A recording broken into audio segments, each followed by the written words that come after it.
Across the grand halls of Europe's most powerful dynasties, behind the shimmering portraits and perfectly choreographed public appearances, the royal women of the past lived under hygiene standards that modern viewers would find astonishingly primitive.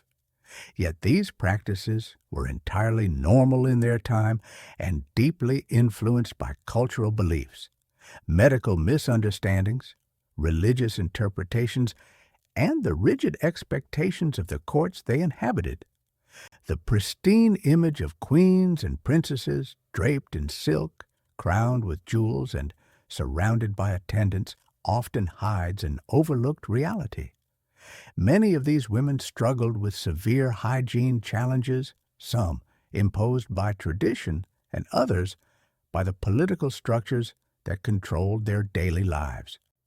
To understand the worst hygiene practices of royal women, we must step inside castles and palaces across different eras and observe routines shaped not by neglect or carelessness, but by fears of disease, misconceptions about the human body, and the powerful symbolism of appearance.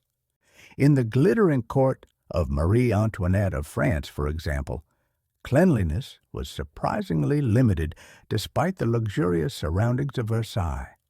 At the time, water was widely believed to be a carrier of illness, and even the most elite women avoided full-body baths unless absolutely necessary.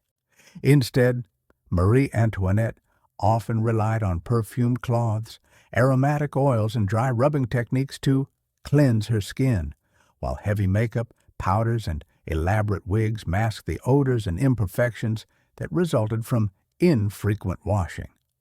These magnificent wigs, towering structures decorated with feathers, jewels, and sometimes miniature sculptures, concealed hair that was rarely washed, creating an ideal environment for lice and other pests. Although the queen possessed her own private bathing room, the cultural norms of the French aristocracy discouraged regular bathing, turning personal hygiene into an intricate ritual of masking rather than removing dirt. Yet, Marie Antoinette was not alone. Most noble women of Versailles adhered to similar practices, sealing their skin under layers of lead-based makeup, scents, and talc powders that trapped sweat and bacteria. The elegance of their appearance in paintings conceals the reality that beneath those gowns and wigs, the conditions were far from clean. If we travel to Elizabethan England, we find the iconic Queen Elizabeth I, whose carefully crafted image as the Virgin Queen required an almost theatrical transformation each morning. Elizabeth's famous white complexion was achieved using a substance known as Venetian ceruse, a mixture of lead and vinegar that created a smooth, pale surface meant to symbolize purity and class. However, this cosmetic caused long-term skin damage, including irritation, peeling, and scarring. To hide these effects, Elizabeth applied even more layers of ceruse. Washing the face thoroughly was rare due to fears that water would worsen skin conditions or weaken the body. Thus, her beauty routine became a cycle of applying new layers over old ones, trapping impurities and worsening the underlying issues. Even dental hygiene, which was poorly understood at the time, caused the queen considerable trouble.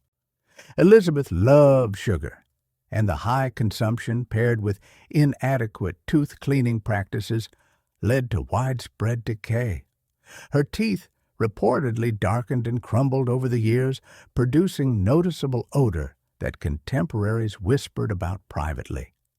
Yet, within the strict etiquette of court life, addressing such matters was unthinkable, and her attendants maintained silence, as loyalty demanded discretion over honesty. In Renaissance Italy, the noble women of families like the Borgias and Medicis were revered for their beauty and fashion. But their daily routines were far less glamorous than their portraits suggest. A woman such as Lucrezia Borgia, known for her charm and political influence, lived in an era when bathing was infrequent and heavily tied to social customs rather than health. Many Italian noblewomen bathed only a few times per year, using scented cloths, rosewater, or herbal infusions in between occasions. They wore layered gowns made from brocade, velvet, and silk, fabrics that absorbed sweat, but were difficult to wash regularly. Cosmetic powders containing arsenic or lead were common.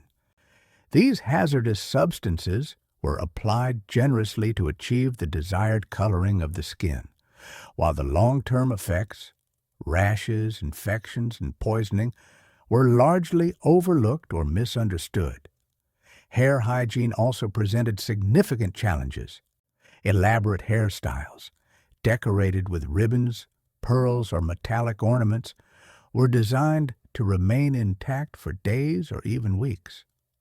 Undoing and rewashing these styles was time-consuming and considered unnecessary, so women simply added more perfumes to cover any unpleasant odors. Lice infestations were common across Europe, but discussing them was taboo, especially among the elite, who associated such problems with the lower classes regardless of the actual circumstances. The cold palaces of Imperial Russia introduced their own complications. Empresses such as Catherine the Great lived in environments where winters were harsh and water often froze, making traditional bathing both uncomfortable and impractical. The Russian elite used steam baths occasionally, but full-body washing with water was far less frequent than modern standards would approve. Fur-lined garments, worn for warmth, trapped moisture and odors, creating conditions where bacteria and fungal irritations thrived. To mask these smells, palaces frequently burned incense, herbs, or scented oils. Russian royal women, like their European counterparts, often used heavy cosmetics containing harmful substances.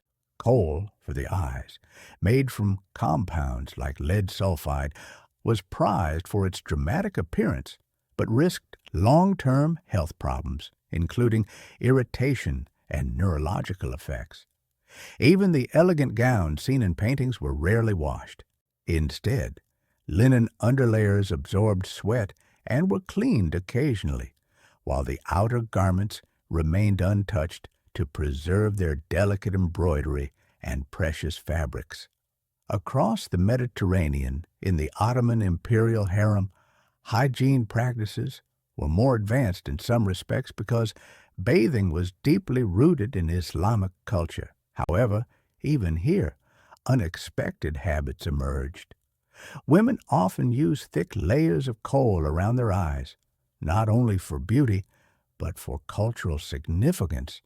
Yet the chemical composition, especially in earlier centuries, could cause irritation or infection when applied daily. Hairstyles, though beautiful, were again difficult to wash frequently due to the elaborate braiding and decoration involved. Natural perfumes were abundant, but these were often layered over unwashed hair or clothing. The emphasis on modesty also meant many women avoided full bathing during menstruation, believing it could disrupt bodily balance, a view that was common in various regions throughout history. As a result, royal women sometimes relied on scented cloths and herbal infusions, which masked odors but did not provide true cleanliness. In the Victorian era, Queen Victoria presided over a time when modesty became extreme. While bathing became more acceptable, discussing bodily functions remained taboo, and many royal women avoided addressing personal hygiene openly. Corsets, designed to shape the waist, were worn tightly for long periods. These garments restricted airflow, caused sweating, and created ideal conditions for rashes and irritation. The undergarments beneath the corset were often reused multiple times before laundering, accumulating odors and bacteria. Menstrual hygiene presented significant challenges due to the lack of disposable products. Women of high status used reusable cloth pads, which were sometimes washed inadequately or simply dried for reuse, leading to infections or unpleasant smells. Because discussing menstruation was considered improper, even among women, problems often went untreated. If we venture even earlier to medieval Europe, we find queens such as Eleanor of Aquitaine living in castles where bathing facilities were rudimentary at best. Bathing was seen as a potential moral risk due to the fear of nudity and temptation, so many royal women avoided it unless necessary. Toilets were simple stone seats over open pits or moats, and the smells permeated living spaces. Air fresheners consisted of herbs or flowers scattered on the floor, not because they cleaned anything, but because they masked the scent. Clothing, especially heavy wool garments, absorbed moisture and odors. Washing these garments was difficult, so women relied instead on linen chemises worn underneath. These could be washed more frequently, though still not daily. Perfume was used abundantly. While it provided temporary relief from odors, it contributed to an environment where genuine cleanliness remained elusive. Across all these kingdoms, the common thread becomes clear. The worst hygiene practices of royal women were not the fault of the women themselves, but rather a consequence of the beliefs, customs, and limitations of their times. Water was feared, skin was hidden beneath cosmetics that damaged more than they enhanced. Clothing was layered, rarely washed, and heavy with sweat. Hair was styled to last for weeks and infrequently cleaned. Perfume replaced bathing. Dental care was primitive. Menstrual hygiene was poorly understood, and the etiquette of court life discouraged any open discussion of personal hygiene, forcing women to maintain appearances at all cost while silently enduring the consequences. Understanding these realities reveals a surprising truth. The royal women who appeared flawless in portraits were often struggling behind the scenes with conditions far from the idealized images history left behind. Their beauty was carefully curated, their elegance meticulously engineered, but their hygiene, by modern standards, was deeply compromised. From the marble corridors of forgotten palaces to the gold-leafed chambers where queens once whispered their secrets, the hidden world of royal hygiene stretches far deeper than the polished surface history prefers to show. For the further we travel into this realm, the more we discover that the greatest women of their kingdoms, those who shaped policy, influenced rulers, brokered alliances, and carried dynasties on their shoulders, were often trapped inside traditions that demanded beauty, but denied basic comfort, and part 2 of this journey uncovers the most intimate, rarely discussed, and deeply human aspects of their routines, revealing not only their challenges, but also their remarkable ability to maintain dignity, despite circumstances that today would be unthinkable.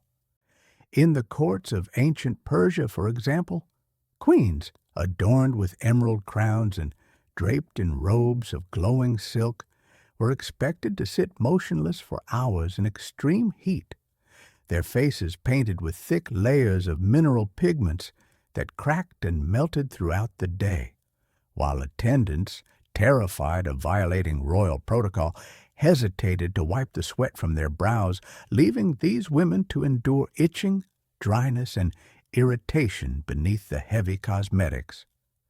Their hair, styled in elaborate knots threaded with gold threads, was washed infrequently due to the difficulty of untying it, creating buildup and attracting dust in a region where desert winds carried sand into every corner of palace life. Moving across continents to the Incan Empire, noble women bathed in cold mountain streams because water had spiritual significance.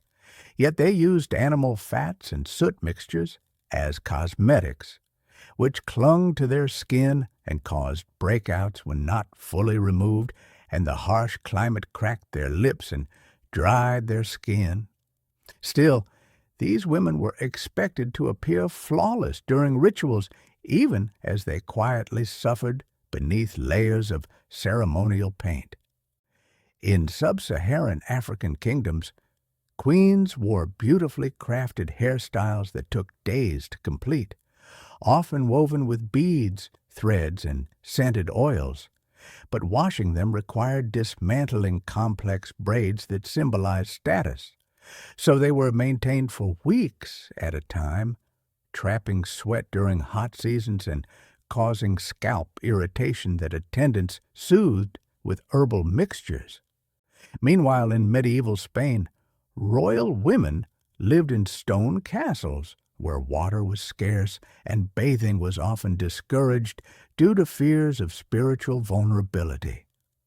Some queens used freshly plucked herbs tucked into their bodices to suppress odors, while their gowns, heavy with embroidery and stiffened with animal glue, became warmer and more suffocating during summer, leading to discomfort few dared mention.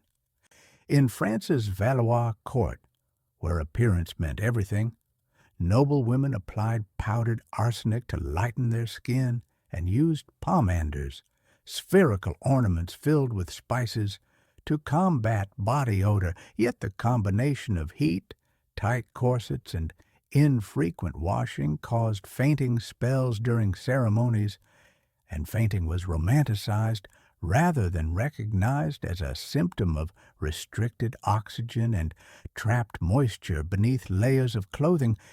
Even in the mighty Byzantine Empire, where medical knowledge surpassed much of Europe, empresses often refrained from bathing during menstruation due to religious interpretations linking water to spiritual impurity, forcing them to rely solely on fragrant oils that masked but did not cleanse.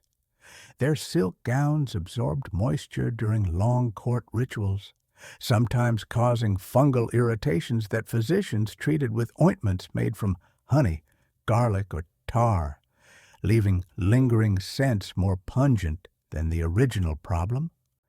In imperial Japan, court ladies of the Edo period wore white face makeup made with lead, kept their wigs styled in rigid forms for weeks, and layered kimono fabric so heavily that removing them for bathing required multiple attendants, making frequent washing impractical and leading to rashes beneath their collars, areas painted daily with white pigment to symbolize purity. Meanwhile, in the courts of Mughal India, royal women perfumed their hair with musk, jasmine, and sandalwood, but the thick oils combined with the region's humidity sometimes attracted insects, forcing attendants to comb through strands for hours. Their long embroidered outfits, soaked in perfume, were rarely washed, and menstrual cloths, washed only with cold water, often left infections that physicians misdiagnosed as spiritual imbalances. In Tudor England, beyond Elizabeth I's famous ceruse makeup, queens and princesses wore stiff ruffs that trapped sweat around the neck, creating an odor described by ambassadors as overwhelming, though never publicly acknowledged. Their shoes, made from soft leather or brocade, absorbed moisture easily, and women often suffered from foot infections due to constant dampness. Yet, etiquette forbade removing footwear except in private, leaving them to endure hours of discomfort. Across the powerful courts of Ottoman Turkey, Though royal bathhouses existed, rules of modesty often limited full bathing on certain days, and cosmetics made from soot and crushed minerals caused skin irritation when packed on repeatedly without proper cleansing, while their closed shoes, worn without socks, created an environment ideal for fungal infections. In Russia, empresses faced winters so severe that bathing with cold water was avoided for fear of illness, causing weeks to pass without thorough washing, and fur-lined clothing captured sweat that froze and thawed repeatedly, creating an odor trapped deep within the fibers. Even the queens of Scandinavia, though cleaner due to access to saunas, often wore woolen garments that absorbed sweat during long feasts and ceremonies. These garments were rarely washed midwinter, leading to persistent odors. The deeper we dive, the clearer it becomes that royal hygiene was not just limited. It was shaped by the era's fears, rituals, and expectations, and even the most powerful women had little control over the practices imposed upon them. Their bodies were symbols of purity, status, lineage, and controlling their appearance mattered more than their comfort. And yet, despite everything, these same women led empires, negotiated wars, patronized art, inspired culture, and shaped history while carrying burdens they never chose. But perhaps the most striking revelation of all appears not in their routines, but in the powerful contrast between perception and reality. The portraits that depict them as perfect are lies polished by time, while the truth is far more human, far more fragile, and far more fascinating. Behind every immaculate painting was a woman fighting discomfort behind a mask of grace. Behind every jeweled crown was a scalp irritated by weeks of unwashed hair. Behind every ceremonial gown was skin yearning to breathe. Behind every faint smile was the weight of expectations heavier than any royal duty. And this contrast between who they were expected to be and what they secretly endured is what makes their story extraordinary. Because in the end, the real greatness of these royal women was not their beauty, their titles, or even their influence. It was their resilience, their ability to maintain dignity when trapped in customs that offered none, their quiet endurance in palaces that sparkled on the outside but suffocated on the inside, their strength in carrying burdens the world never saw. And perhaps this is the most interesting truth of all, that the history of royal women is not just the story of crowns, politics, and dynasties, but a story of silent survival. A story whispered through hidden chambers, felt through forgotten rituals, buried beneath layers of powder and perfume, and carried across centuries by the unspoken truth that even in the most glamorous courts, the most unforgettable stories are always the ones the world never noticed until now.